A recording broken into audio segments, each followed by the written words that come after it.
Fala moçada, nessa semana nós estaremos trabalhando a revisão daquilo que nós já vimos, tanto na parte presencial, tanto na modalidade à distância. Então o que nós já vimos? Nós já vimos até agora o conteúdo de cálculos químicos. Cálculos químicos que é um assunto muito cobrado no vestibular e, portanto, nós precisamos tratá-lo com carinho. Bom, na tela você pode acompanhar comigo o que foi que nós tratamos dentro desse conteúdo. Vamos lá, 1.1, massa de átomos e massa de moléculas. 1.2, nós passamos para Avogadro e o mol.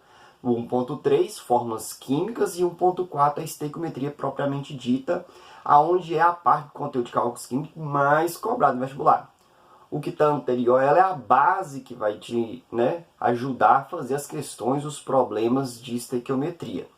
Bom, no 1.1, que é massa de átomos e massa de moléculas, nós aprendemos lá o conceito do padrão de medida para átomos, que é 1/12 do átomo de carbono 12. Pegou-se o átomo, fatiou em 12 pedaços e uma fatia, aquilo ali é a unidade de massa atômica, é 1 U. E aí, a partir dessa definição de padrão de medida, mediu-se todos os átomos. Aí fez a medida de todos eles utilizando um equipamento chamado espectrômetro de massa, que eu chamo apelido de massa, ou balança dos átomos. É um equipamento sofisticadérrimo. E nessa medida, quando se faz a medida da massa dos átomos, eu contei para vocês que sempre esse número, essa medida, é um número decimal, é um número não exato, é um número bem feio, vamos dizer assim, de modo que a gente sempre vai arredondá-lo, tá bom? Aí depois nós passamos sobre massa de elementos. Na massa de elementos nós aprendemos que a maior parte dos elementos da tabela periódica é composto por isótopos, que são átomos de prótons. Então, por exemplo, o hidrogênio, que é um dos mais famosos dos átomos que nós temos. Por quê? Porque o universo é constituído majoritariamente de átomos de hidrogênio. O hidrogênio, o elemento hidrogênio, ele representa 3 tipos de átomos de hidrogênio, que é o prótio, o deutério e o trítio. Todos os 3 átomos de hidrogênio são átomos de hidrogênio por ter um próton no núcleo. Mas o prótio não tem nêutron no núcleo, o deutério tem um nêutron e o trítio tem 2 nêutrons. Então esse tem um número de massa 1, esse tem um número de massa 2 e esse tem um número de massa 3.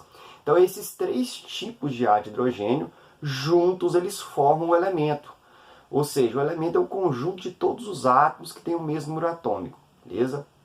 Então nós aprendemos a fazer o cálculo da massa de elementos, que é através da média ponderada, ou média ponderal, que é uma média que a gente leva em consideração a abundância de cada isótopo. Bom, utilizamos como exemplo o cloro. O cloro é um elemento que tem 2 isótopos, o isótopo de massa 35 e o de massa 37. O de massa 35, 75% de abundância, o de massa 37, 25% de abundância. De modo que quando nós fazemos o cálculo da massa do elemento, levando em consideração a massa do isótopo 35 e do isótopo 37, e a abundância desse que é 75 e desse que é 25, nós chegamos num cálculo de 35,5. Um cálculo já um pouco aproximado, porque as porcentagens não é exatamente 75, não é exatamente 25. É 74 alguma coisa e aqui é 25 alguma coisa. Tá? Mas a massa de um elemento ele é calculado pela média ponderal ou ponderada da massa de seus isótopos. Depois nós entramos no 1.2. No 1.2 nós temos Avogadro e o mol. Aqui nós aprendemos que um italiano descobriu que quando se pega a massa de um elemento igual em gramas, numericamente igual à massa atômica desse elemento, vai existir 6,02 vezes 10 a 23 átomos desse elemento. Então, toda vez que ele faz essa brincadeira, aparece esse número mágico. É um número que está na natureza que Amedeu descobriu. Amedeu Avogadro, então, batizou esse número de Avogadro ou constante de Avogadro. Beleza? Nós usamos esse número arredondado na prática para facilitar os cálculos de cabeça, pois nos vestibulares não se pode usar calculadoras. Então, em vez de a gente falar 6,02, a gente vai usar 6 vezes 10 elevado a 23. Então, por exemplo, a massa do átomo de oxigênio é 16U. Se eu pegar 16 gramas de oxigênio, vai existir em 16 gramas de oxigênio 6 vezes 10 a 23 átomos de oxigênio. Esse número é muito grande. Dá 600 sextilhões de átomos de oxigênio juntos para dar essas 16 gramas. Então é isso mesmo. Em 16 gramas que é uma quantidade muito pequenininha, vai existir ali 600 sextilhões de átomos de oxigênio juntinhos, aglutinados, para dar esses 16 gramas, tá? Para você ver quão pequeno é esse mundo atômico, beleza? Então, vencido esse tópico 2 de Amedeo Avogadro e o mol, aonde esse número foi chamado de mol, onde uma dúzia é 12, um mol é 6 vezes 10 a 23, ou seja, 600 sextilhões. A gente até brinca que o mol é a dúzia do químico, só que é uma dúzia muito grande, é um número exageradamente grande. Mas é isso, beleza? Depois nós fomos para um ponto 3, onde nós falamos sobre fórmulas químicas. Aqui nas fórmulas químicas eu apresentei para vocês a fórmula molecular, a fórmula mínima e a fórmula centesimal. E eu fiz a brincadeira de converter uma na outra. Bom, existem algumas conversões de fórmula que são mais chatas. As contas realmente elas não são legais de serem feitas, principalmente à mão, sem auxílio da calculadora. Então, eu disse para vocês quais são as operações que mais são cobradas em vestibular. E a que é mais cobrada é a transformação da molecular para centesimal. E essa centesimal, ela pode aparecer de de duas formas. Ela pode aparecer na forma textual, por exemplo, uma substância composta de 30% disso, 70% daquilo. Ou ela pode aparecer na forma de fórmula mesmo. Coloca o símbolo do elemento, 30%, o símbolo do segundo elemento e 70% subscrito nele. Então essa fórmula ela é bastante importante, essa operação da fórmula molecular para a fórmula centesimal. Beleza? Inclusive eu vou trabalhar com vocês essa operação aqui numa videoaula em seguida. Pronto. E depois entramos para a estequiometria, que de fato é a parte mais importante, a parte mais prática do químico, onde ele, de fato ele usa no laboratório, que é para fazer reações, preparar um determinado produto. Ele tem que saber a quantidade de reagente que vai usar e tem que saber o quanto de produto ele espera obter. Isso é estequiometria. Essa estequiometria ela pode ser isenta de problemas nenhum.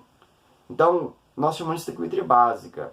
Só que, na realidade, existem problemas. O químico, o engenheiro químico, ele enfrenta problemas na indústria. Ele enfrenta problemas no laboratório. E esses problemas vão aparecer para nós no tópico 1.4.2, que é reagente limitante. Que é quando você coloca um reagente para acabar, ele vai reagir todo e o outro vai sobrar. O que acaba chama limitante, o que sobra chama excesso. Isso é bastante utilizado, eu já até comentei com vocês. Quando se tem um dos reagentes muito caros no processo, eles pegam esse reagente e fazem ele adquirir o papel de limitante, ou seja, eles querem garantir que esse reagente reaja todo. Como que eles fazem isso? Colocando o outro, que é mais barato, em excesso. Então, só vai parar a reação quando aquele reagente limitante, que é caro, ele acabar. Outro problema é o problema da impureza, do tópico 1.4.3, reagente impuro.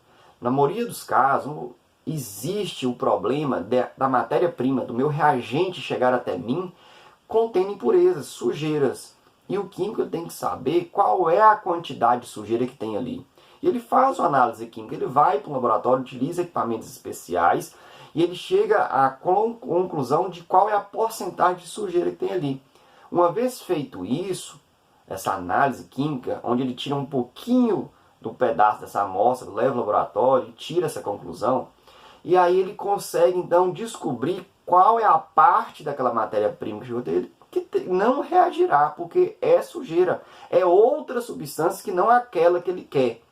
Beleza? Então aí na hora que faz a reação, ele sabe quanto esperar de produto. Por quê? Se ele usou 1 kg de um reagente com 10% de sujeira, ele sabe que na verdade só vai reagir daquele 1 kg que ele está colocando para reagir, só 900 gramas, ou 0,9 kg. Por quê? Porque 10% não é a substância desejada para reagir, que é o reagente de interesse, é sujeira. Então eu tenho que descontar essa parte da sujeira. E o último problema, no 1.4.4, que é rendimento de reação. Em rendimento de reação é onde nós falamos que a conversão de reagente para produto ela não é 100%. Então o que acontece? Às vezes, na hora que a reação ela vai acontecer, ela para de acontecer e você vê que a quantidade de produto não aumenta mais e você vê que ainda tem reagente. Por que isso acontece? Isso acontece por um conteúdo que é mais para frente, que chama-se equilíbrio químico. a reação ela acontece até entrar em equilíbrio. E quando ela atinge o seu equilíbrio, não reagiu todos os reagentes. Então a gente calcula quanto formou de produto em virtude do quanto deveria formar. E aí você tem um rendimento. Aí você fala assim, ó, se reagisse todos os meus reagentes, toda a quantidade que eu coloquei deveria ter tanto de produto. E verifico que tem bem menos. Mas quanto eu tenho daquilo que eu teria que ter? Isso é meu rendimento. Então ela rendeu 10%, rendeu 40%, rendeu 80%. Então tudo vai depender. Então na prática, essa conversão reagente em produto, ela não é 100%. Eu sei que quando a gente está aprendendo, a gente está começando a entender a química, a gente acredita que aquilo que você colocar para reagir vai formar produto. E não é verdade. Na prática, essa conversão, ela infelizmente, ela não é 100% eficaz. Ela é menos do que isso. E num monte de casos, ela é bem baixa. Tá? Às vezes forma subprodutos, às vezes o produto ele se decompõe na hora que está executando e não consegue então reagir. Existem várias as causas e a principal, como eu citei, é o equilíbrio químico. A reação ela entra em equilíbrio. É um assunto mais para frente, é um assunto mais avançado, mas por enquanto eu acredito na minha fala. Esses são os reais motivos de que a reação não consegue converter todos os seus reagentes em produtos. E portanto eu tenho que descontar aquilo que não formou e tirar aí do rendimento. Beleza? Então esse aqui é o panorama total do cálculos químicos. É um assunto realmente muito puxado, mas ele é muito importante. A gente usa bastante matemática nele, muita regra de 3. Eu sempre bato na tecla, quanto menos calculadoras você usar, mais compreensão você vai ter desse conteúdo. Seu cérebro vai ficar raciocinando mais rápido, você vai conseguir ver os dados no enunciado de uma questão e você já vai conseguir vislumbrar ali uma possível resposta. Mas tudo isso só acontecerá com as pessoas que se esforçam. Se você ou tem uma determinada preguiça, você não gosta de fazer as contas de cabeça, à mão, raciocinando, usa demais a calculadora, infelizmente você não terá uma facilidade de resolver, ou pelo menos não resolverá rapidamente. E pensando em aperfeiçoar, que é o objetivo dessa revisão e dos exercícios que eu vou tratar aqui, é você entrar para batalha, para guerra, para um vestibular, para um concurso, onde tempo é fundamental. Então, quanto menos tempo eu gasto numa questão, mais tempo eu tenho para futuras. Então, a ideia é o seguinte, é você ficar bom em determinado assunto, quando ele cair, ele aparecer para você, você resolver ele com determinada facilidade, com certa rapidez, e conseguir guardar tempo dessa questão que você economizou para gastar em outras, nas áreas que você não é tão bom. Beleza? Eu sei que eu não posso exigir de todo mundo ser bom nisso ou naquilo, mas eu estou apenas alertando você dessa ideia e desse raciocínio de você preocupar com o tempo da prova, beleza?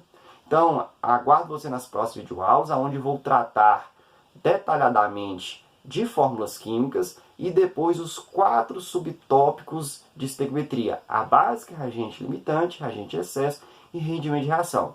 Por que eu vou tratar em 5 pontos? Porque os 5 principais pontos do conteúdo, tá? Ninguém vai ficar em vestibular perguntando sobre definição da medida padrão da massa do átomo. Eles vão perguntar aqui, nesses 5 pontos, e é onde eu vou detalhar. Beleza? Um grande abraço e até mais. Tchau, tchau.